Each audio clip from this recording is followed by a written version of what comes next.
तो दोस्तों आज मैं आप लोगों को एक बात बताता हूँ। देखो मैं जब स्कूल जाता था ना, मेरे पास ये सेम ऐसा दिखने वाला ज्योमेट्री बॉक्स था। इसको तो खैर हम ज्योमेट्री बॉक्स ही बोलते थे। एंड इसके अंदर जो है भाई एक अपने को डी मिलता था, ये स्केल था, शार्पनर था, कंपास थी एंड इरेजर वगैरह थी। लेकिन अभी तक मेरे को ये नहीं समझ में आया कि ये जो टूल है ये किस चीज के लिए यूज होता था। भाई मेरे को तो समझ नहीं आया, अभी तक नहीं आया। कमेंट करके बताना गाइस किस चीज के लिए ये यूज होता था। लेकिन आज हम ये नहीं देखने वाले, आज हम देखने वाले different schools things different country में कैसे होते हैं। हमारे इंडिया में तो भाई नीचे बिठा दिया, खाना खिला दिया, कंपास ये है भाई, इससे तो लड़ाई।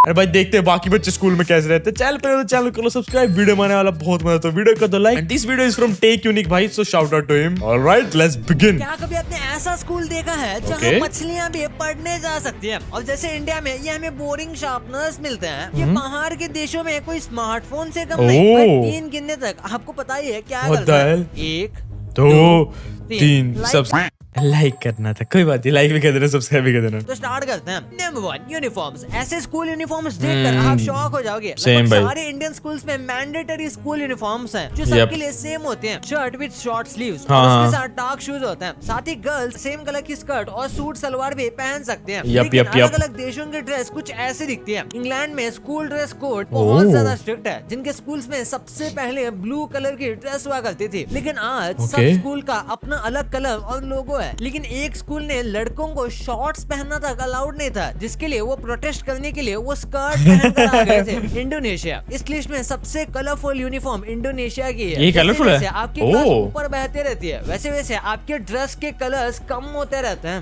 नंबर 2 स्कूल्स में क्लिप की जरूरत हम सबको पड़ती है अपने फाइल्स और इम्पोर्टेंट नोट्स के पेजेस को एक साथ रखने के लिए। लेकिन आपने सिर्फ ये बोरिंग राउंड पेपर क्लिप ही देखा होगा। आप सब जानते हो जापान 2050 में जी रहा है। वहाँ पर एनिमल की शेप अरे और ये कई शेप्स में भाई कितना कूल है भाई ये। यहाँ तो वही बोरिंग सी एक पिन होती है, और सच्ची बताओ तो वैसे वो पिन भी नहीं होती है, एक बस सुई का धागा होता है। ठीक है, सुई का धागा टाइप होता है। मैं दिखाता हूँ किस तरीके से करते हैं। फॉर एग्जांपल मतलब पिन भी नहीं होती है, वो तो एक सुई का ना वो होती है, सुई सी होती है। ठीक है, उसको बेसिकली पता क्या करते हैं, पेपर को अटकाने के लिए एक पेपर में यहाँ लगाई, ठीक है, यहाँ पे पिन लगाई, फिर एक साइड लगा दी, जिससे ऐसे ऐसे करते थे। इस तरीके से उसको लगा देते थे पिन को, जिससे क्या होता था वो पेपर अटक जाता। मतलब यहाँ पे तो भाई नॉर्मल पिन भी नहीं थी हमारे स्कूल में, तो एनिमल पिन से दूर की बात है। अवेलेबल है जैसे इंग्वाइन, क्रोकोडाइल, पिग, क्या मिलता है। और ये कई शेप्स में क्या अवेलेबल है जैसे इंग्वाइन क्यों नहीं भाई, पेंगुइन होता है। ठीक है भाई, बंदा सोच रहा होगा साले मेरे वीडियो पर ही है। अब तू गया बेटा, अब तू गया, देख तेरी औकात मैं दिखाता हूँ तुझे, देख। एनिमल की शेप के क्लिप्स मिलता है और ये कई शेप्स में अवेलेबल है जैसे equine, crocodile, pig, dog, squirrel, cat और रैबिट, जिन्हें आप अलग अलग चीजों के लिए अलग अलग एनिमल यूज कर सकते हो। पर आपको सिर्फ क्लिप देखकर ही पता चल जाएगा कि कौन सा पेज किस चीज का है।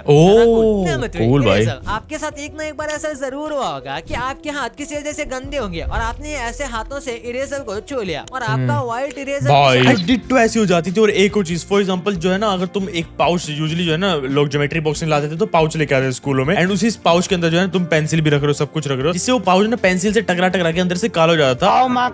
मैं तुम्हें अपनी स्कूल स्टोरी सुना रहा हूँ भाई, तुम अपनी स्कूल स्टोरीज कमेंट में जरूर बताना। देख तो भाई डिट्टो ऐसी हो जाती है भाई मेरी तो हर बार इरेजर, स्पेशली अगर उस पे वो पेपर का जो कवर आता था वो नहीं लगाया होता तो। ऐसे हाथों से इरेजर को छू लिया और आपका व्हाइट इरेजर की शक्ल आप पहचान में ही नहीं आ रही, या फिर जैसे हम इरेजर से कुछ एरिया इरेज करते हैं तो वो ब्लैक हो जाया करती थी। लेकिन टॉम बॉय की ये स्पेशल इरेजर चमत्कार से कम नहीं। टॉम बॉय की शुरुआत 1913 में भी थी, जो अपनी हाई क्वालिटी 100 साल से ऊपर हो गया स्टेशनरी के लिए जाना जाता था। टॉम बॉय वैसे तो बहुत तरह की इरेजर बनाता है, लेकिन ये इरेजर सबसे पॉपुलर है क्योंकि इसे मैश फ्री डिजाइन किया गया है और इसकी डस्ट एक साथ चिपक जाती है। क्या भाई मैश फ्री? क्या ब्लैक कलर की इरेजर है, इसमें पता भी नहीं चलेगी वो गंदी है फिर नहीं। और रोल्स में निकलती है। इतना ही नहीं, इसका ब्लैक कलर इसको सबसे यूनिक लुक देता है। ये तो है यार। नंबर 4, क्या आपको वो लास्ट मोमेंट में ड्राइंग चिपकाना याद है जिसमें इधर उधर से ग्लू मांगकर ड्राइंग या कुछ ऐसी चीजों को आप चिपकाया करते थे? जैसे कि आप सब जानते होंगे भाई, बोलना नहीं चाहूंगा मैं, जब ग्लू नहीं मिलती तो भाई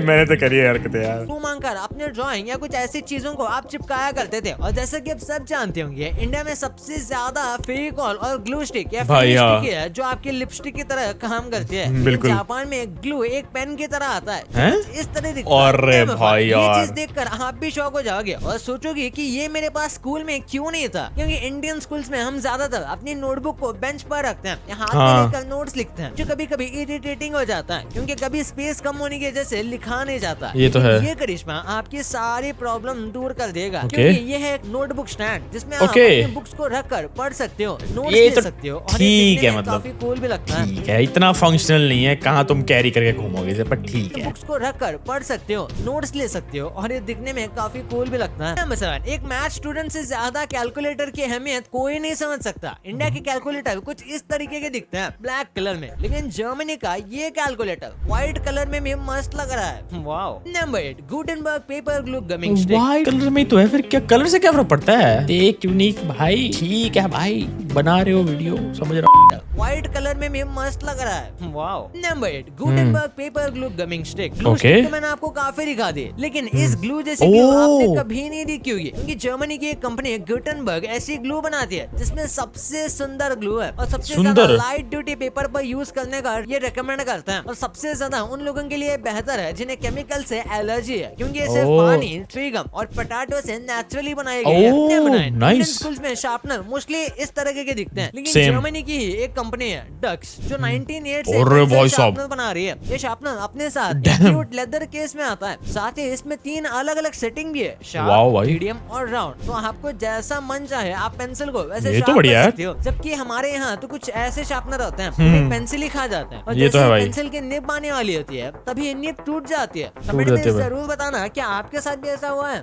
बताना भाई। आपको जापान में स्टेपलर कुछ ओरिगेमी ऐसे दिखते हैं, हैं? लेकिन एक जानवर जैसा दिखने वाला स्टेपलर तो रह ही गया जो कुछ इस तरीके का दिखता है। अब आप मुझे बताओ ये कैसा दिख रहा है? वेल मैं अपनी बात बताऊं तो मुझे एक वेल जैसा दिख रहा है। वेल जैसा लग रहा है। इटली से है, क्योंकि बहुत सालों से कोलोग्नोस मुंजीस शहर में बन रहा है, जो ओह। एक टाइम पर पूरे 16 पेजेस में स्टेपल कर सकता था। 16? नेक्स्ट भाई जो साहब। आप स्क्रीन पर देख रहे हो ये कोई बच्चे का खिलौना नहीं है, बल्कि ओके। ये एक high and luxury pencil sharpener है जिसे स्विट्जरलैंड में बनाया गया था। और जहाँ तक मैं ओके। जानता हूँ स्विट्जरलैंड में कोई चीज सस्ती नहीं है। इस शार्पनर को बेस्ट मेटल से बहुत सॉलिड तरह से बनाया गया था, Automated है ना ये वाला? जिसके बेटे पोते ये मैंने तो उसमें देखा है, डोरेमोन में देखा है, जब कुछ भी हो जाता था ना, जब पेंसिल खत्म हो जाती तो वो इसके डेस्क के साइड में रखा रहता था, वो ऐसे मारता था उसके अंदर पेंसिल एंड बस अपने आप जो है शार्प हो जाती थी आगे। ये मैंने डोरेमोन में देखा है, इस बात है, मेरे को तुम लोगों ने भी देखा है। तक भी इसे यूज करेंगे तो भी इसका कुछ भी नहीं बिगड़ेगा। Number 13, okay. हमारे यहाँ की टेप डिस्पेंसर कुछ इस तरीके हाँ, की दिखाई देता है, बिल्कुल। जो काफी भारी भी होता है। ऐसे भी होते हैं। हाँ। इनफैक्ट इन्हें भारी बनाने के लिए इन्हें जानबूझकर अलग से भारी ईट जैसी चीज डाली जाती है, जिससे ये टेप निकलते हाँ, हाँ, हिलता नहीं। हिले ना, आज हाँ। मैं आपको एक क्यूट सा टेप डिस्पेंसर दिखाने वाला हूँ, जिसे ओके। देखकर आपका भी दिल ललचाएगा, क्योंकि ये कोरिया से जो कुछ इस तरीके का दिखता है। अरे। फ्लोटिंग स्कूल्स आपके Nice और बाकी भाई। दुनिया के स्कूल्स कुछ ऐसे दिखते हैं, नॉर्मल बिल्डिंग्स की तरह। हाँ। लेकिन आप बांग्लादेश में देखो तो वो आपको नहीं मिलेंगे, क्योंकि ओके। वहाँ के स्कूल कुछ ऐसे दिखाई देते हैं। Boats पे? बांग्लादेश का 70% से भी ज्यादा लैंड एरिया सी लेवल से 1 मीटर से भी कम ऊपर है, जहाँ पर काफी ओह। ज्यादा फ्लड्स पे आते हैं मानसून सीजन में, और हिमालयास के रेन से भी यहाँ पर बहुत फर्क पड़ता है। इन सब चीजों की वजह से लगभग हर साल 1/5 कंट्री बह जाता है फ्लड्स अरे में। यार। बांग्लादेश की पॉपुलेशन 165 मिलियन के करीब है, भाई जिसमें साहब। से 32% लोग 15 साल के नीचे गए हैं। मतलब ओह। लाखों सिर्फ बच्चे हैं जिनकी एजुकेशन फ्लड्स के टाइम पर खराब हो जाती है। इसलिए यहाँ के ओके। लोगों ने बहुत ही अमेजिंग आइडिया भाई सही है यार, ये मस्त है। स्कूल का आइडिया, जिनको सोलर पैनल से पावर मिलती है और ये कई बढ़िया। दिनों तक खुद सस्टेन कर पाते हैं। भाई ये तो आपको बढ़िया पता भाई चल यार। गया। डैम भाई, बांग्लादेश वाले स्कूल कितने यूनिक है। ओके भाई, सबसे तगड़ा तो मेरे को लास्ट वाले लगा, बोटिंग करते हैं स्कूल, और बोट के ऊपर सोलर पैनल्स भी लगे हैं। भाई डैम यार, मस्त था। तो गाइस ये थी कुछ different school things different countries में। भाई मेरे को तो मजा आ गया वीडियो देख के। आई होप आपको मजा आया। अच्छी लगी वीडियो तो वीडियो को लाइक करो, चैनल को subscribe and I will see you in the next one guys, bye.